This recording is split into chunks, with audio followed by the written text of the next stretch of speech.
Hi friends, இன்றைக்கி நம்ம சில்லரில் என்னென்ன சேஃப்டி டிவைஸ்லாம் இருக்குதுன்னா நம்ம பார்க்க போகிறோம். அது எப்படி ஃபங்க்ஷன் ஆகுது, அது எந்த இடத்துல இன்ஸ்டால் பண்ணுறாங்க, அந்த சேஃப்டி டிவைஸ் யூனிட்டை எப்படி ஷட் டவுன் பண்ணுறதுக்கு யூஸ் ஆகுதுன்னு பார்க்கலாம். இந்த வீடியோவை ஸ்கிப் பண்ணாமல் ஃபுல்லாக பாருங்கள். எதுக்குன்னா இன்டர்வியூவில் இது ரொம்ப இம்பார்ட்டன்ட் கொஸ்டினாக இருக்கும். ஃபஸ்ட்டு நம்ம பார்க்க போகிற சேஃப்டி டிவைஸ் ஹை ப்ரெஷர் ஸ்விட்ச். இந்த ஹெச்பி ஸ்விட்சை சின்ன டன் சில்லர்லையும் யூஸ் பண்ணியிருப்பாங்க, பெரிய டன் சில்லர்லையும் யூஸ் பண்ணியிருப்பாங்க. இதை கம்ப்ரஸர்லேருந்து கண்டென்சருக்கு போகிற லைனில் இன்ஸ்டால் பண்ணியிருப்பாங்க. இந்த சிஸ்டம் எதுக்காகனா, இப்போ கண்டென்சரோட ப்ரெஷர் அதோட டிசைன் ப்ரெஷரோட அதிகமாக ஆயிடுச்சுன்னா, ஃபார் எக்ஸாம்பிள் இப்போ R22 ரெஃப்ரிஜரண்ட் எடுத்துக்கிட்டிங்கன்னா மேக்ஸிமம் 300 இல்லாட்டி 350 PSA மேலே போகக்கூடாது. அப்படி போகுச்சுன்னா யூனிட் டேமேஜ் ஆக வாய்ப்பு இருக்குது. இப்போ யூனிட்டோட ப்ரெஷர் டிசைன் ப்ரெஷரோட அதிகமாக ஆயிடுச்சுன்னா ஹெச்பி ஸ்விட்ச் ஆக்டிவேட் ஆக்கி சில்லரை ட்ரிப் ஆக்கிரும். இப்போ நம்ம 2 டைப்ஸ் ஆஃப் ஹெச்பி ஸ்விட்ச் இருக்குது. ஃபஸ்ட்டு பாக்ஸ் டைப்பு, ரெண்டாவது கேப்சியூல் டைப்பு. கேப்சியூல் டைப் ஆட்டோமேட்டிக்காக ரீசெட் ஆகிரும். பாக்ஸ் டைப் நம்ம மேனுவலாக ரீசெட் பண்ணுற மாதிரி தான் இருக்கும். நெக்ஸ்ட் லோ ப்ரெஷர் ஸ்விட்ச். இந்த எல்பி ஸ்விட்சை எவாப்ரேட்டரோட சக்ஷன் லைனில் இன்ஸ்டால் பண்ணியிருப்பாங்க.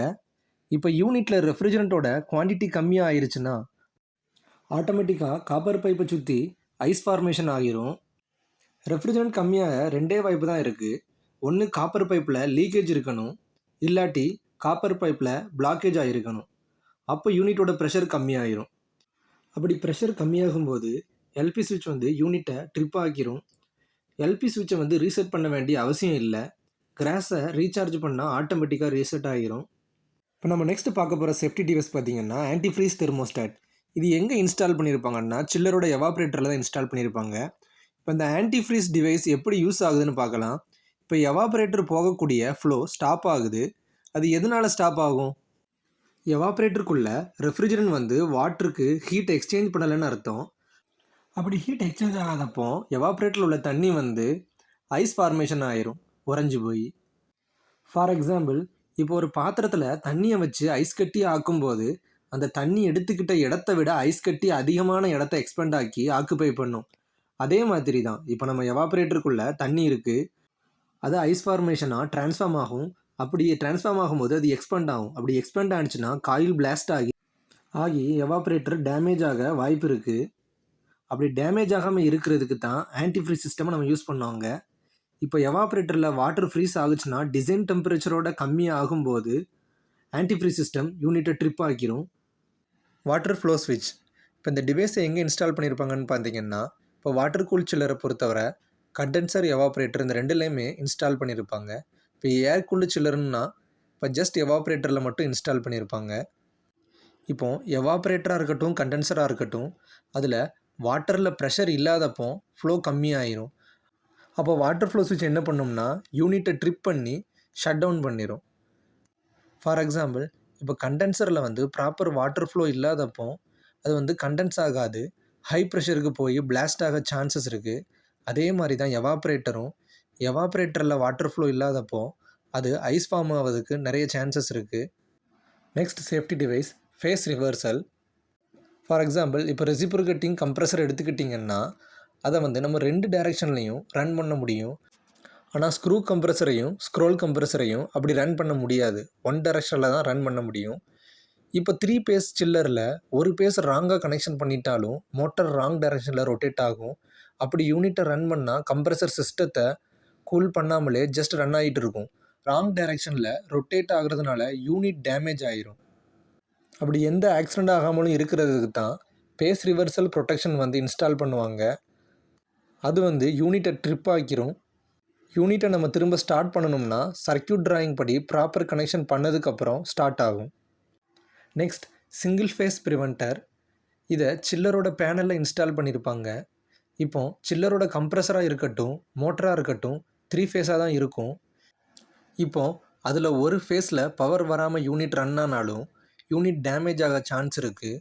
அப்போ ஒருவேளை கண்டக்டரில் ப்ராப்ளம் இருக்கலாம், இன்கமிங் லைனில் பிரச்சனை இருக்கலாம், ஒயர் பிரேக் ஆகியிருக்கக்கூட ஒரு வேளை வாய்ப்பு இருக்குது. இந்த மாதிரி சிங்கிள் ஃபேஸில் எந்த ப்ராப்ளம் இருந்தாலும் இந்த சிங்கிள் ஃபேஸ் ப்ரிவென்டர் யூனிட்டை ஸ்டார்ட் பண்ணாமல் ட்ரிப் ஆகிரும். நெக்ஸ்ட் ஆயில் ப்ரெஷர் ஸ்விட்ச். இதை கம்ப்ரஸரில் இன்ஸ்டால் பண்ணியிருப்பாங்க. இதோட வேலை என்னதுன்னு பார்த்தீங்கன்னா, கம்ப்ரஸரில் உள்ள ஆயிலோட ப்ரெஷரை மெயின்டைன் பண்ணுறதுக்கு யூஸ் ஆகும். ஆயிலோட லெவல் கம்மியாகுச்சுன்னா அப்போ யூனிட் ரன் ஆகும்போது பிஸ்டன் டேமேஜ் ஆக வாய்ப்பு இருக்குது. கம்ப்ரஸர் ஓவர் ஹீட் ஆக சான்ஸ் இருக்குது. கம்ப்ரஸரில் ஆயிலோட சர்க்குலேஷன் ரொம்ப முக்கியமானது. மோஸ்ட்லி ரெசிப்ரோகேட்டிங் கம்ப்ரஸர்லையும் ஸ்க்ரூ கம்ப்ரஸர்லையும் ஆயில் ப்ரெஷர் ஸ்விட்ச் யூஸ் பண்ணுவாங்க. இப்போ ஆயில் இல்லாதப்போ கம்ப்ரஸரால் ப்ரெஷர் பில்டப் பண்ண முடியாது. ப்ரெஷர் ஸ்விட்ச் வந்து யூனிட்டை ட்ரிப் ஆக்கிரும். ஆயில் இல்லாமல் யூனிட் ரன் ஆகும்போது கம்ப்ரஸர் சீஸ் ஆகிறதுக்கு நிறைய சான்சஸ் இருக்குது. Compressor motor high temperature protector, இதை எஸ்எஸ்பிஎஸ்னு சொல்லுவாங்க. கம்ப்ரஸர் டெர்மினல் பக்கத்தில் இன்ஸ்டால் பண்ணியிருப்பாங்க. கம்ப்ரஸரோட காயிலை ப்ரொடெக்ட் பண்ணுறதுக்கு இந்த டிவைஸை யூஸ் பண்ணுவாங்க. ஃபார் எக்ஸாம்பிள், இப்போ கம்ப்ரஸரில் ஆயில் லீக்கேஜ் ஆகிருச்சு, கேஸ் லீக்கேஜ் ஆகிருச்சு, அப்போ யூனிட் ரன் ஆகுச்சுன்னா அப்போ காயில் ஓவர் ஹீட் ஆக ஸ்டார்ட் ஆகிரும். அந்த டைமில் இந்த ப்ரொடெக்டரை வந்து கம்ப்ரஸரை கட் ஆஃப் பண்ணிடும்.